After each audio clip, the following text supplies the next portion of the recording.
ప్రముఖ పాస్టర్ ప్రవీణ్ పగడాల మరణం మీద సోషల్ మీడియా మాధ్యమాల్లో అయితే భిన్నాభిప్రాయాలు వ్యక్తమవుతూ ఉన్నాయి. ప్రవీణ్ పగడాల మరణానికి కారణం ప్రమాదం అని కొందరు భావిస్తూ ఉంటే, ప్రమాదం కానే కాదు, ఇది పక్కా ప్రణాళికతో జరిగినటువంటి హత్య అంటూ మరికొంతమంది అభిప్రాయాన్ని వ్యక్తం చేస్తూ ఉన్నారు. ఇంకొంతమంది ఏమో ప్రవీణ్ పగడాల తప్పతాగి బండి నడపడం వల్లే ప్రమాదం జరిగింది, అందువల్లే ఆయన మరణించారంటూ ఇంకొంతమంది అభిప్రాయాన్ని వ్యక్తం చేస్తూ ఉంటే, ఇప్పుడు మరో కొత్త కోణం, కొత్త అభిప్రాయం అయితే తెరమీదకి వచ్చింది. అదేంటంటే ప్రవీణ్ పగడాల బిజినెస్ పార్ట్నర్సే అతన్ని హత్య చేయించి ఉండొచ్చు అనేటువంటి అనుమానాలు వ్యక్తం చేస్తూ కొంతమంది సోషల్ మీడియాలో ఇప్పుడు ఈ అంశాన్ని ట్రోల్ చేస్తున్నటువంటి నేపథ్యంలో అసలు ప్రవీణ్ పగడాల మరణానికి కారణం ఏంటి, నిజంగా ఈ బిజినెస్ పార్ట్నర్స్ వల్లే ప్రవీణ్ పగడాల మరణం సంభవించి ఉండొచ్చా అనే యాంగిల్లో మనం విశ్లేషణ చేసుకుందాం. ప్రస్తుతం మనతో పాటున్నారు ప్రముఖ రాజకీయ విశ్లేషకులు, ప్రముఖ సామాజికవేత్త కృష్ణకుమారి గారు. మేడంతో మాట్లాడదాం.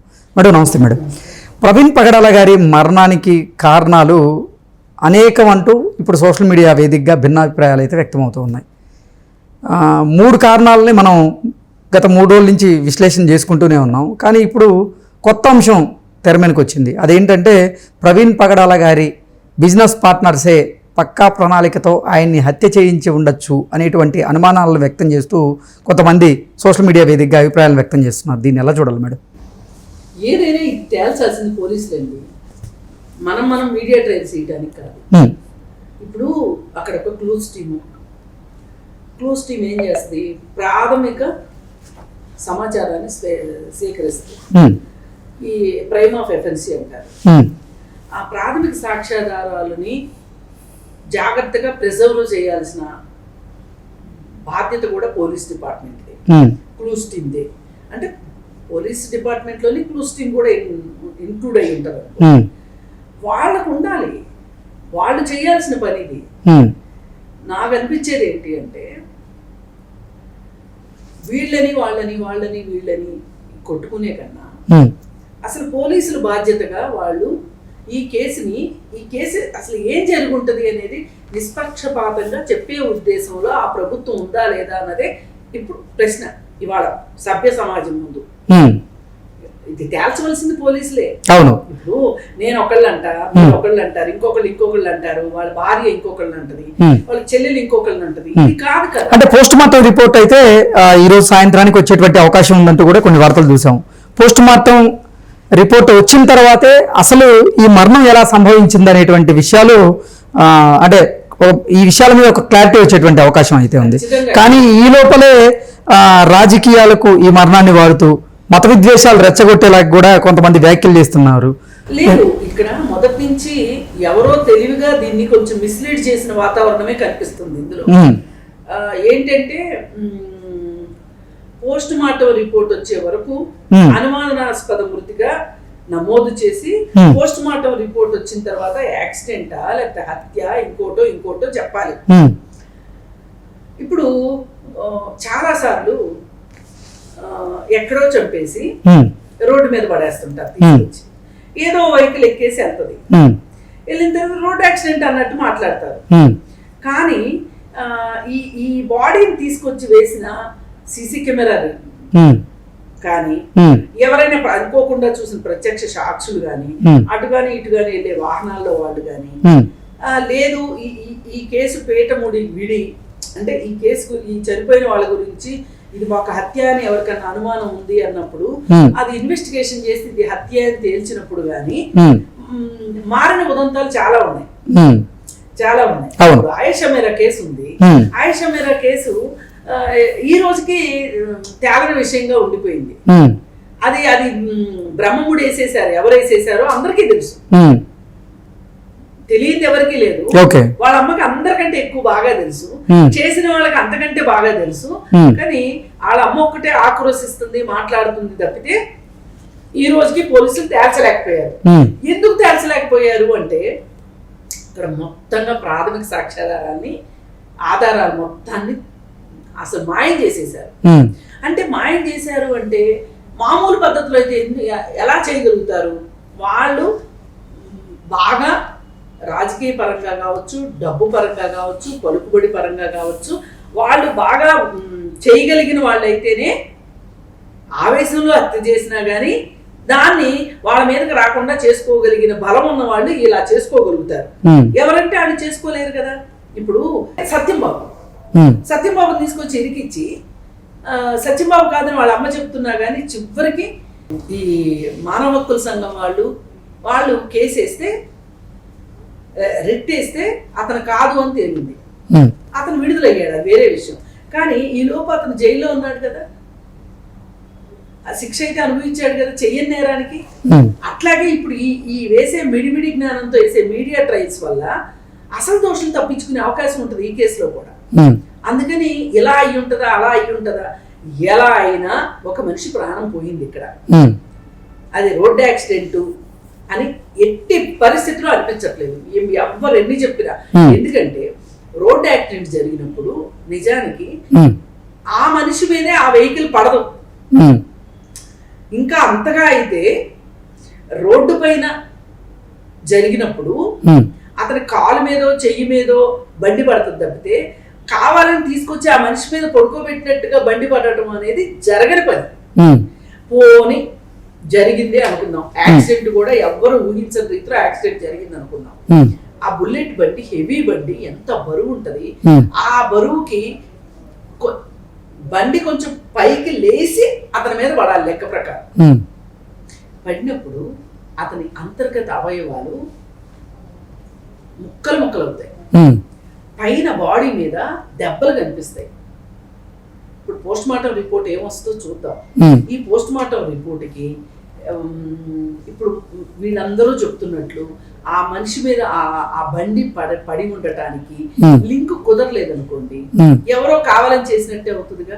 ఎక్కడో చంపేసి తీసుకొచ్చి అక్కడ పడేసి మీద బండి పడేశారు అనేది క్లియర్ గా అర్థమవుతుంది. అది నిజంగా హత్య అయితే హత్య అనేది తెలిసింది కదా, నిర్ధారణ అయింది. హత్య అయితే నిర్ధారణ అవుతుంది.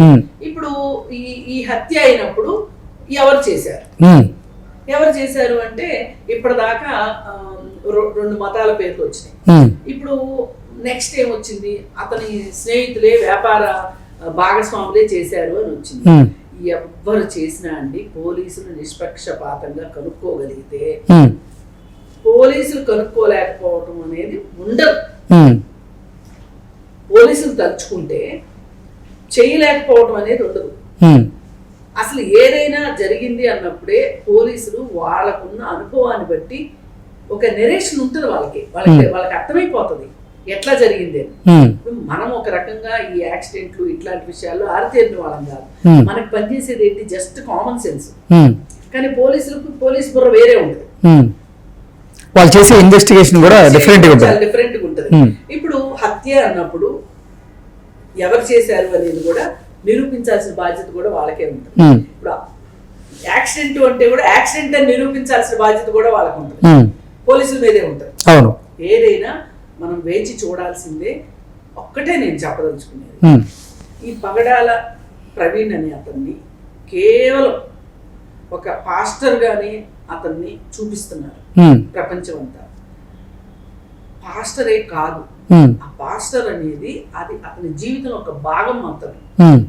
అతని జీవితం ఒక రకంగా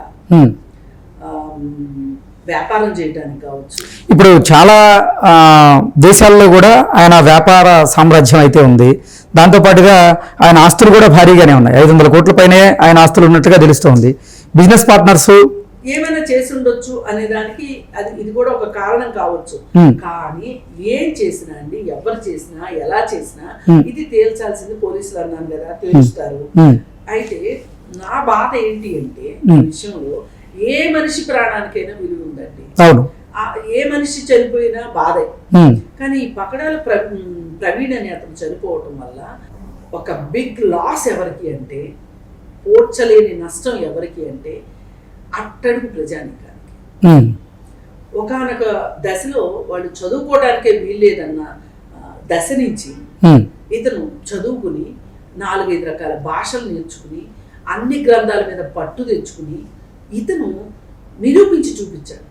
మన ఆంధ్రప్రదేశ్లో ఎట్లయితే కత్తి పద్మారావు లాగా అసలు మీరు వేదాలు ముట్టుకోవడానికే వీల్లేదన్న ఒక వ్యక్తిని, వింటే చెవుల్లో సీసం పోస్తామన్న వ్యక్తిని, ఆ సామాజిక వర్గాన్ని వాళ్ళు నేర్చుకుని ఏదైతే తమ గుత్తాధిపత్యం అనుకున్నారో వాళ్ళకంటే మిన్నగా వేదాలు చెప్పగలిగిన సత్తా ఆయన సంపాదించుకున్నాడు కత్తి పద్మారావు గారు.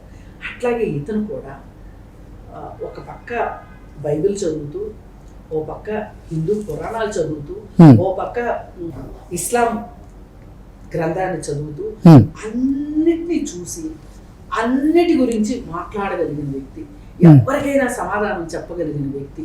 అంటే అదేదో సమాధానం చెప్పగలగటం అంటే నోరేసుకుని పడిపోవటం కాదు, సోదాహరణంగా ఉదాహరణలతో రెండో వాళ్ళని మెప్పించగల లాజిక్ ఉన్న మనిషి. నొప్పించలేదా అంటే నేను అనను, నొప్పించాడు.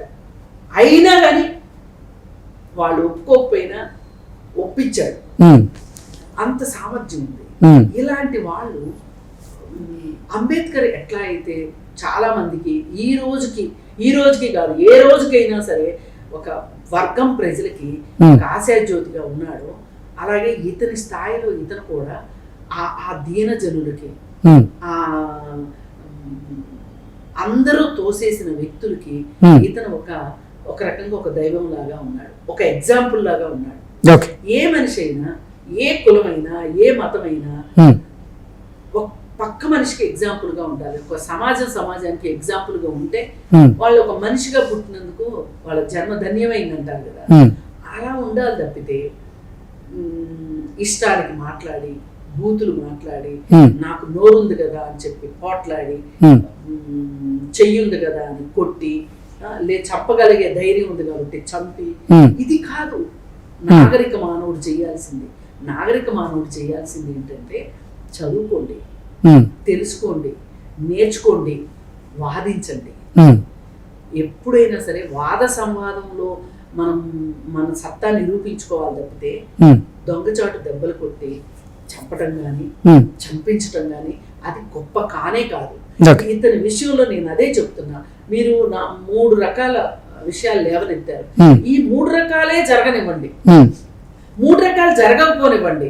ఈ రోజు మన మధ్యలో పగడాల ప్రవీణ్ అయితే లేడు కదా, అతను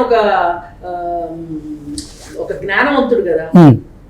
ఈ సమాజంలో జ్ఞానవంతులే తక్కువైపోతున్న సందర్భంలో ఒక జ్ఞానవంతుడు మన సమాజానికి మీకు నాకు అక్కర్లేకపోయినా పర్వాలా, కానీ అవసరం ఉన్న వ్యక్తులు ఉన్నారు.